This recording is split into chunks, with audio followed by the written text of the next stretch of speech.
This is CBS.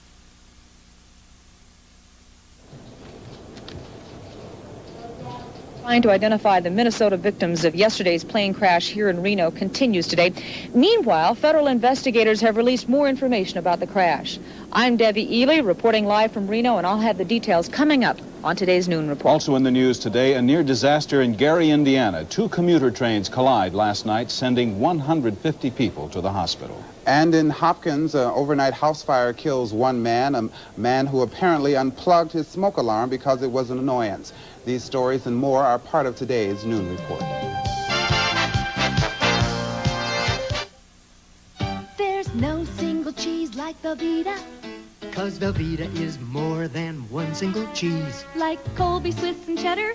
Blended all together for a creamy taste that melts with ease. Velveeta processed cheese spread is so much fun. Lots of natural cheeses are better than one. Velveeta really knows how to please. You just can't stop till the very last drop. There's no single cheese like Velveeta. The fun, all the shows A to Z and the facts. What's behind what you see? TV Guide, the whole world of TV. That's entertainment. The stars underneath all the glow and the news from the people who know. TV Guide, it's a fabulous show. So buy a TV Guide and read TV Guide. That's entertainment.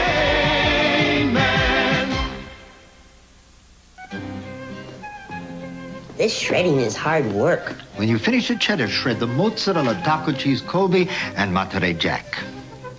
At Sargento, we do the shredding, you do the cooking. We've taken blocks of our delicious natural cheese and taken the work out. For the most varieties and sizes of shredded natural cheese, look for Sargento. This work does have its rewards. I saw that. The Persnickety Cheese People from Plymouth, Wisconsin.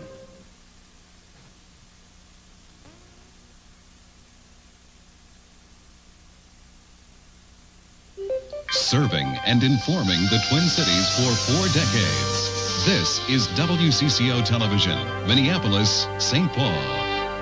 And now, Bill Carlson, Debbie Ely, Bud Kraling, and Tony Parker bring you Channel 4's Noon Report.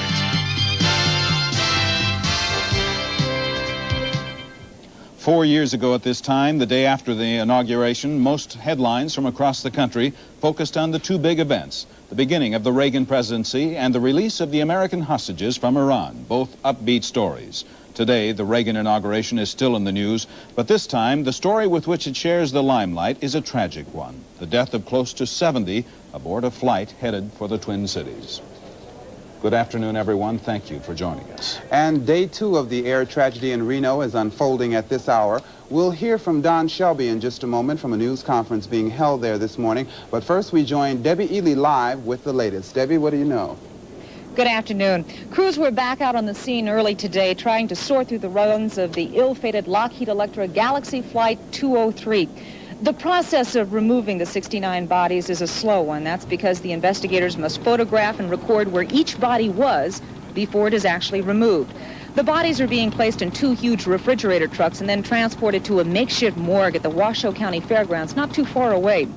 Even as the bodies are being removed, federal investigators are trying to determine what caused the plane to go down. Pieces of the plane are scattered about, part of a landing gear here and a wheel there. This is what authorities have been telling us actually happened.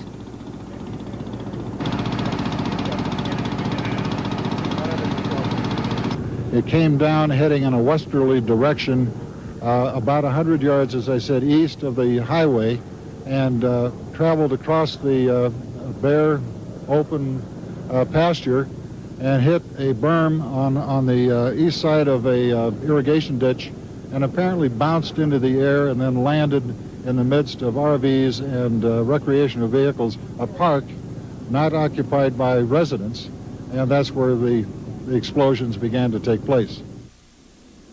But today's Reno Gazette-Journal quotes an unnamed investigator who says that 2 propeller blades were found about a half-mile east of the wreckage, and it appears that one of the propellers disintegrated in flight as it took off.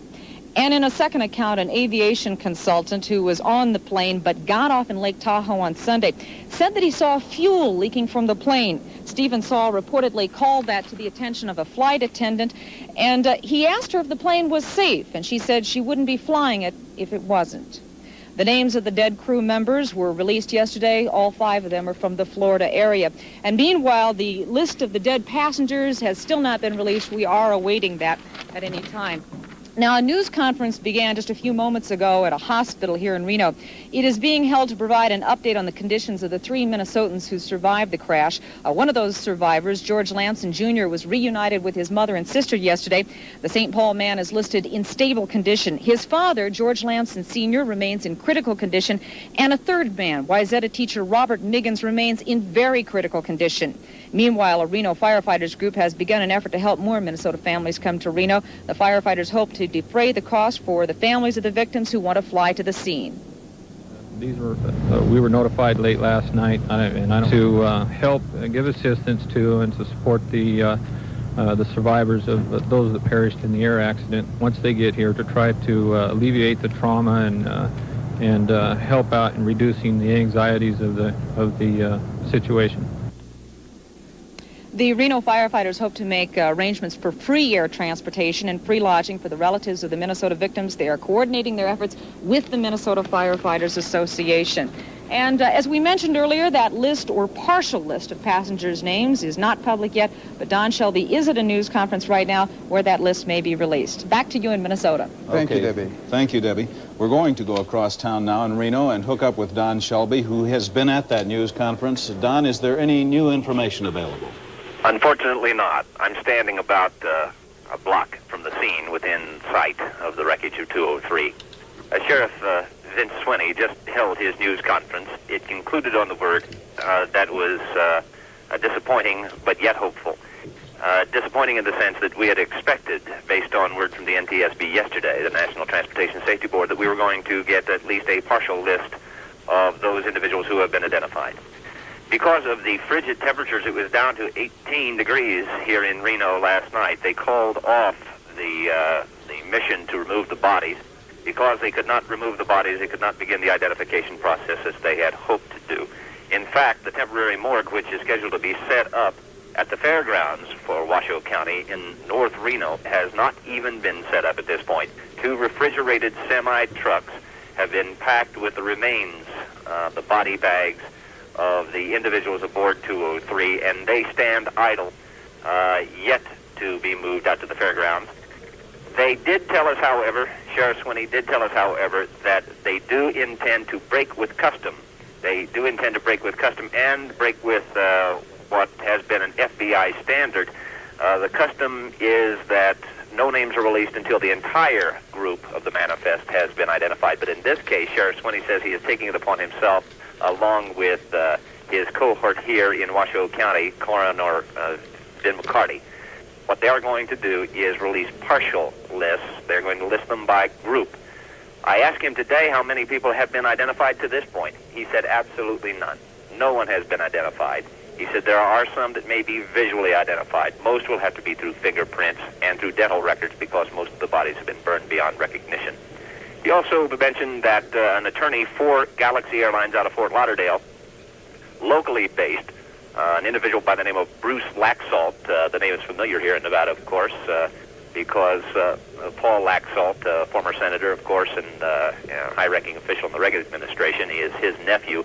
He's representing Galaxy Airlines. He is meeting with the coroner today to decide on who has financial responsibility for the shipment of the bodies back to Minnesota and Iowa. Bill?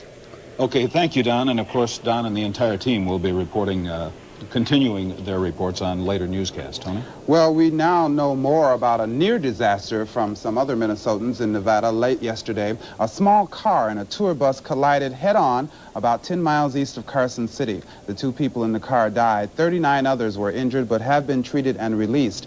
The bus passengers are reportedly salespeople for the Minneapolis-based seed company PAG. As many as 7 are said to be from Minnesota, the rest from around the country. Still, there were more tragedies overnight for area people. 2 people died late yesterday in a head-on car crash near Buffalo. The victims are Larry Stoner of Maple Lake and Winifred Latecki of Crystal. Both people were alone at the time of the accident on Highway 55. And just after midnight in Hopkins, a 40-year-old man died in a fire at his home. He's been identified as John Carroll. His exact cause of death won't be known until after an autopsy. Carroll's wife and 2 children did make it out of the fire safely. Reportedly, Carroll had disconnected his smoke alarm several days ago because his wood-burning stove had been setting it off too frequently. The damage to the house is estimated at $80,000. The state fire marshal remains on the scene at this time. Nearly 150 people today are recovering from a crash in Gary, Indiana, involving 2 commuter trains. That crash happened last night. The trains were traveling on the same elevated tracks. Officials say one of the trains should have waited. They also put part of the blame on the cold weather. 150 people were taken to nearby hospitals. Going about 40, 45 miles an hour, and you get slammed against the steel and glass wall, and you get knocked to the floor. The only thing I could feel was a pain shooting up the back of my head and my neck. Just 12 people were admitted. The others were treated and released. Next, the abortion issue takes center stage at the state capitol. We'll have a live report with Mike Strand.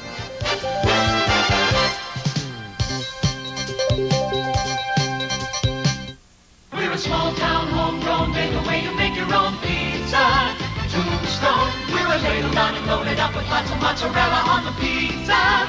Tombstone, We pile on the goodness, we're loaded with real cheese. we're sure the taste of Tombstone's gonna please, oh, to please your family. We're a small town, homegrown, made the way you make your own pizza. Tombstone, made the way you make your very own. Tombstone.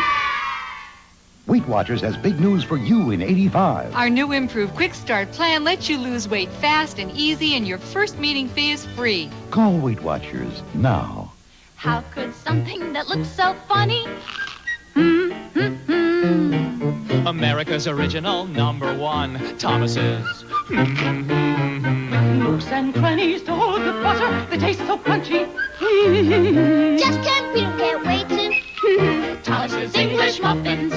Thomas's taste so mouth-watering good, people just can't wait to eat them. The original one and only funny-looking, tasty cooking. Lipton introduces Oriental noodle soups that are hot and wholesome, fun and delicious. And very authentic. Lipton goes Oriental. The 1984 economy grew at a faster rate than any year since 1951. The government's figures just came out this morning for the 4th quarter of last year, during which time the GNP grew at an annual rate of almost 4%. For the year, the output of all goods and services grew by 6.8%. Abortion became legal 12 years ago today by order of the U.S. Supreme Court. And, Bill, across the country, both sides of the abortion issue are staging rallies and protests. The pro-life groups in our area are gathering at the Minnesota State Capitol this noon. Mike Strand now joins us with this report. Mike? Thank you very much, Tony. For the second day in a row, the state capitol is apparently under siege by another protest group, this one being more traditional. But the rash of violent attacks on abortion clinics nationwide over the past few months has really overshadowed these particular scheduled protest and demonstration of pro-life groups. But these groups have marked this anniversary for the past dozen years or so. And today, members of the Minnesota Citizens Concerned for Life are protesting here in accordance with that tradition. Later on, they will try to meet with individual lawmakers to express their opposition to abortion on demand. Earlier today, pro-life supporters took part in an ecumenical church service at the St. Paul Cathedral.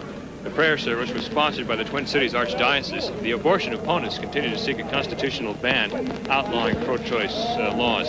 The frustration growing out from the failing to achieve that goal, some feel, has led to the fury of violence that has happened over the nation. In recent months, there have been some 30 bomb and arson attacks across the country, and the word among pro-choice groups today is to avoid conflict wherever possible to prevent such terrorism from possibly arising in Minnesota. And as an example of that, the Minnesota Abortion Rights Council, which normally conducts a counter-demonstration here at the Capitol, canceled their rally and instead opted for a weekend news conference.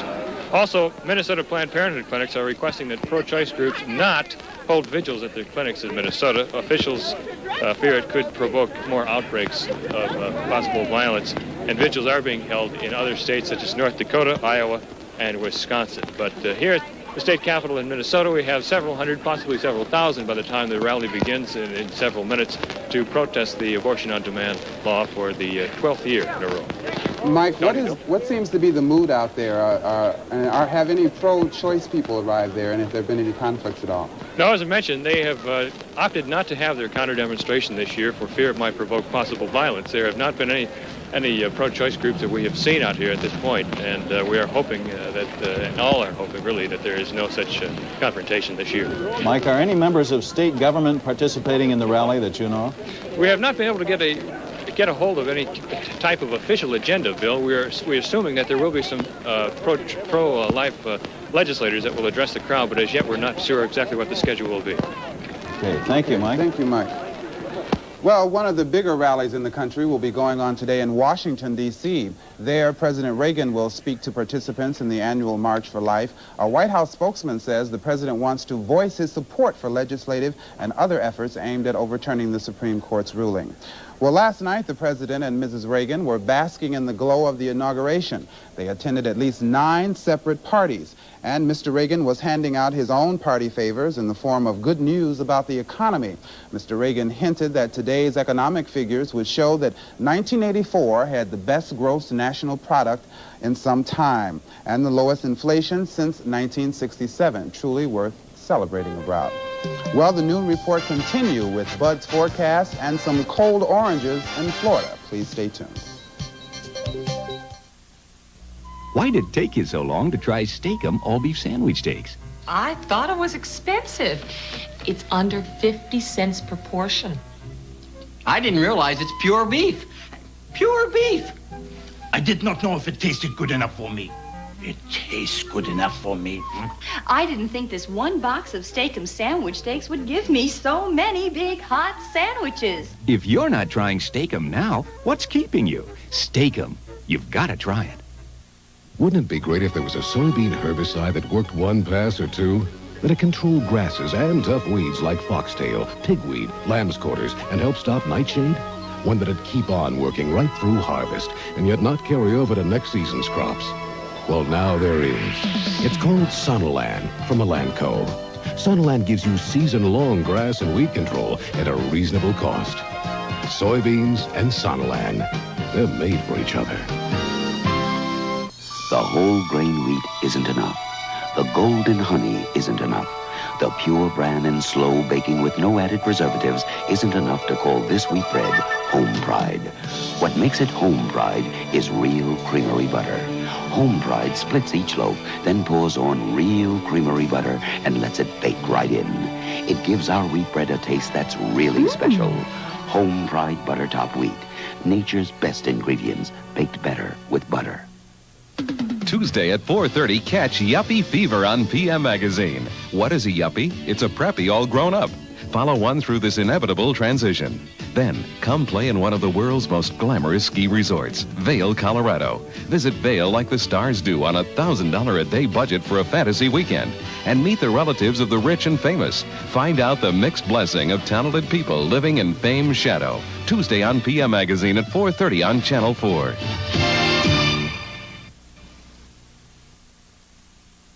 We'll be able to salvage it for juice, but no fresh fruit at all.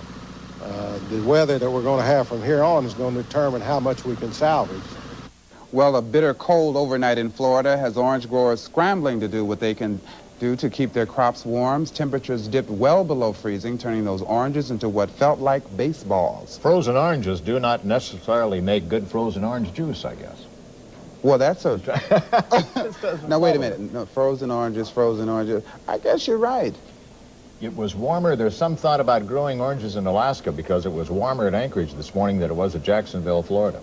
Now, that's a twist of nature. You want to go together with me and go to Anchorage? Go to Anchorage. Go to Anchorage, okay. We're going to be sunny and 24 this afternoon at the Metro area. These scenes, incidentally, are up along the North Shore. We just thought you'd like to see what the North Shore looks like this time of year. Beautiful North Shore. Beautiful, beautiful. Sunny in the Twin Cities. Our temperature now is at 20 degrees, humidity 56%. The wind is from the northwest at 17 miles an hour. We do have a wind chill of a -8.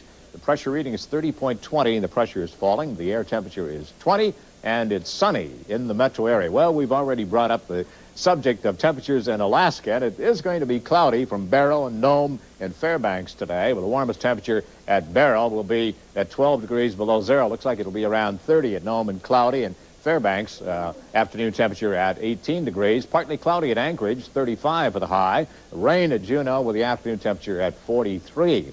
And 25 cities from Louisiana, parts of Texas and Florida up through the Carolinas either set or tied minimum temperature records for January 22nd. Well, it's down from the 80 cities that reported minimum temperature records yesterday, and ranging from 28 degrees at Homestead, Florida, or Hollywood, Florida, was the coldest temperature ever, 16 degrees at Jacksonville this morning, and some temperatures, as we mentioned, northern Florida were a little bit cooler than they were in Alaska. Overnight temperatures in the 5-state area range from single digits and into the teens. Overnight low of 10 above in International Falls, and our minimum so far has been 12 degrees in the Twin Cities area. Some temperatures below zero in the Ohio Valley. It was 18 below this morning at Cleveland. Cleveland forecast for 22 today, and also in the 20s from Chicago to Boston, with temperatures in the 40s ranging from Orlando to Brownsville, Texas, up to Reno and to the Seattle area. I got some snow over the Central Rockies. In fact, there are travel advisories for parts of Colorado and Utah for the afternoon because of snow and blowing snow. And other travel advisories would range from upper Michigan to the northwestern part of New York. Binghamton, New York, reported 3 inches of snow through the morning hours. So snow through the snow areas of the Great Lakes, upper Michigan, to parts of New York and the Northeast. Earlier this morning, there was snow as far to the south as southeastern Kentucky. And we may get a few snow flurries this afternoon in our metro forecast of increasing cloudiness, chance of flurries. Maximum temperature today at 24, northwest winds at 15 to 25. Tonight, partly to mostly cloudy, and still we have a chance of flurries. 10 above tonight, and northwest winds at 10 to 20. Our Wednesday forecast is partly to mostly sunny, with the temperature at 23 degrees. So we'll be in the 20s today and tomorrow. Nice moderate weather for this time of year. Survive that one. And I'll keep buying my frozen orange juice in cans instead of setting my oranges outside. Okay, thank you, how buddy. the orchard business is in Anchorage. I wonder. Let's Nobody check it reports on that. Nobody said. Well, temperatures have gone below freezing at Cape Canaveral, but the shuttle will still be going up. The shuttle will be on a Defense Department mission this time, so the exact launch time is being kept secret. However, officials say Discovery will blast off sometime between 1:15 and 4:15 p.m. tomorrow. The shuttle will reportedly be placing a spy satellite over the Soviet Union. The North Stars lose again, but help may be available. Tony Parker connects those two stories next.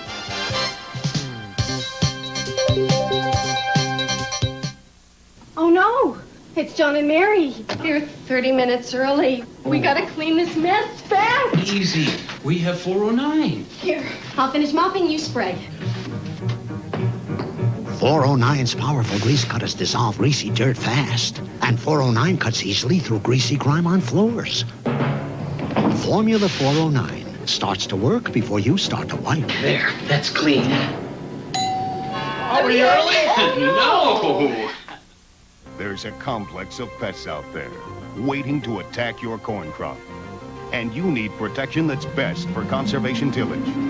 Counter Systemic Insecticide Nematicide cuts through the clutter to concentrate protection in furrow for the broadest spectrum control you can get. Seed Safe Counter works on contact and systemically for a strong, healthy stand. Counter, banded or in furrow, best for conservation tillage, guaranteed. Do you suffer like this, with joint pain, back pain, stress? If you have trouble getting a good night's sleep, rise above all that with a genuine Wool Rest Sleeper. This fleecy, pure wool mattress pad from New Zealand is guaranteed to give you a better night's sleep. Try one for 90 nights at our risk.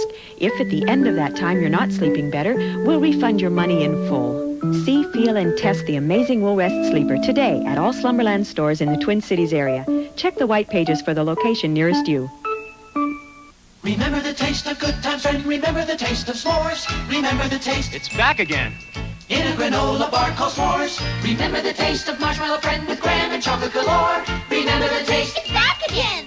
In a granola bar called s'mores. Remember the taste of good times, friend. Remember the taste of s'mores. Remember the taste. It's back again. In a granola bar called s'mores. Remember the taste. It's back again. In a granola bar called s'mores. Ralston brand S'mores chewy granola bars. Well, Lou Nanny pulled out a win with a naughty boy lecture a couple of weeks ago. Has he lost his persuasive skills, do you think, or what's the problem? Well, I guess last night's meetings were strictly amongst the players, and as Gordy Roberts says, we're great in the meetings, but not so good on the ice. So the December slump continues into January, right? Oh, my, yeah. You can't, the career's going, I mean, the season's going, the career too, maybe, but the season will be gone if they don't get out of this slump. Yeah, but as you intimated, we might have a connection going on here that might change things, maybe for the better. Yeah. At any rate, another loss for the North Stars last night. They were creamed 7-2 by the Blackhawks in Chicago. Now, that loss, combined with St. Louis's 6-3 win over Detroit, brought Minnesota 10 points behind the division-leading Blues and 9 back of the second-place Blackhawks. Now, that's the bad news. Now, there might be a glimmer of good news for the Stars in the fact that the New York Rangers fired Herbie Brooks yesterday, making Brooks available if Stars coach Glenn Sonmore decides to give it up again and return to his front office job. Now, more about the Brooks firing in a minute, but Gilles Meloche started in goal for the Stars last night. He was replaced by Raleigh Melanson in the second period after giving up 5 goals, including this power play goal by Eddie Olechek. It was a completely one-sided affair as Chicago grabbed a 3-1 lead in the first. Steve Payne, scoring here in the power play, got the Stars only 2 goals. His other came in the third period after the issue was decided. And pesky Dennis Savard helped hasten Meloche's trip to an early shower when he scored on a rebound after Gilly had made the initial stop on the play. Now, the Stars, who appeared to move out of their month-long slump by beating L.A. 8-3 on January 3rd, are 1-4-2 now in their last 7 games. Now, Lou Nanny, whose coaching switch from Bill Mahoney to Glenn Sonmore failed to change things, said he might consider hiring Brooks if Sonmore wants to leave the bench and return to that front office job. Now, it's no secret that Brooks was not happy coaching in the Big Apple while his family lives in the Twin Cities suburb of Shoreview. Brooks took over the Rangers after he led the U.S. to a gold medal in the Olympics. He was hired for the job by New York General Manager Craig Patrick, who had been his assistant with the Olympic team. Patrick says he'll take over the Rangers coaching job. The Rangers had a record of 15 wins, 22 losses, and 8 ties under Brooks this season, which is just 2 points better than the North Stars. However, the Rangers, like the Stars, have been plagued by numerous injuries since the start of the season. Well, some great news on the Vikings coaching front. Defensive coordinator Jerry Burns has been rehired by Bud Grant, reuniting those 2 veteran coaches who worked together for 15 successful seasons. Burns, who will also be assistant head coach, announced his resignation back in November when Les Steckel took over most of the offensive responsibilities, and Burns was considering several solid offers from other NFL clubs. Well, the New Jersey Generals have reportedly offered Boston College quarterback Doug Flutie a 4-year, $5 million contract and a $2 million interest-free loan to sign with that U.S. Football League club. So if Flutie takes the money, it could affect the first-round choices in the NFL draft.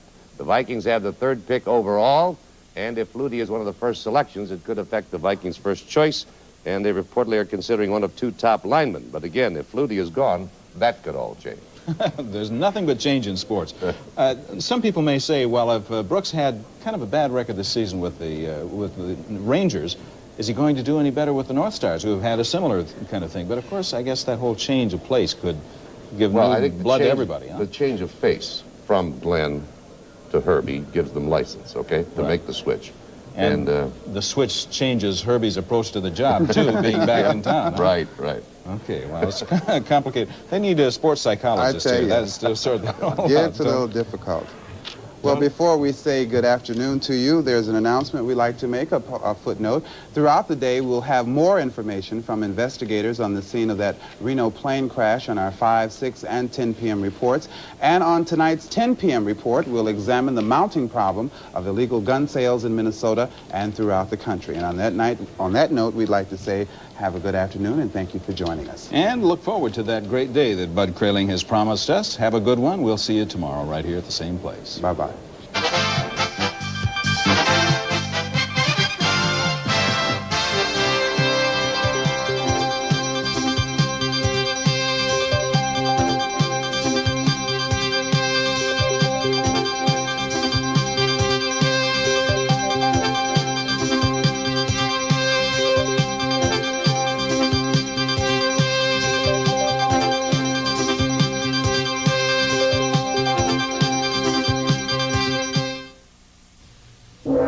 Lipton introduces Oriental noodle soups that are hot and wholesome, fun and delicious. And very authentic. Lipton goes Oriental. Morning paper. Great news about a health plan for people with Medicare. Now, Share Senior Care is free to new members. The full protection of Share Senior Care is free to new members till 1986. Share, Minnesota's most experienced HMO for seniors, made senior care free so more seniors will join. That lowers individual health costs. Call now about free Share Senior Care. Shall we? Yeah, we should. There's so much more to share. Start the year with a great opportunity for big savings at Ethan Allen's winter sale. Your chance to buy Ethan Allen furnishings at great savings. A wide selection of beautiful designs, accessories and imports, and new country French on sale for the first time. What an opportunity. Come to the great winter sale at your Ethan Allen Gallery now. Winter sale now going on at 4 Ethan Allen Galleries in Edina, Maplewood, Mendota Heights, and Minnetonka.